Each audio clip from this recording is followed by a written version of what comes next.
আজকে এমন একটা ভিডিও নিয়ে এসেছি যেটা থেকে তোমাদের লোভ সামলাতে পারবে না। আর তোমরা যদি লোভ সামলাতে না পারো সেটার দায়িত্ব কিন্তু আমি নই, একবারেই আমি প্রথমেই বলে দিচ্ছি।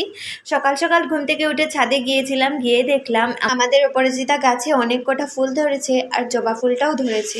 যেহেতু অম্বুবাচী চলছে তাই আমরা ঘরে সবাই নিরামিষ খাচ্ছে, কিন্তু মা বলল আমাকে আর দিদিকে নাকি একবেলা হলেও আমিষ কিছু খেতে হবে।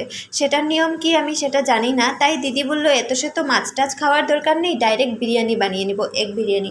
তাই সকাল সকাল অভি গিয়ে এগ নিয়ে আসলো অনেক খোঁজাখুঁজির পর। যেহেতু আমাদের এখানে অনেক ফ্লাড, তাই আমাদের এখানে হাঁসের ডিমটা পাওয়া একটু প্রবলেম হয়ে পড়েছিল, তাই অনেক খোঁজাখুঁজির পর একটু ডিম পেয়েছে, একটা নাগাদ আমরা রান্না বসিয়ে দিয়েছি। দিদি তো দেখতেই পারলে এদিকে চাল থেকে ধরে সব কিছু রেডি করে নিয়েছে, এখন বিরিয়ানির জন্য বেরেস্তা দিচ্ছে, আর বেরেস্তাটা কিন্তু আমি বানিয়েছি।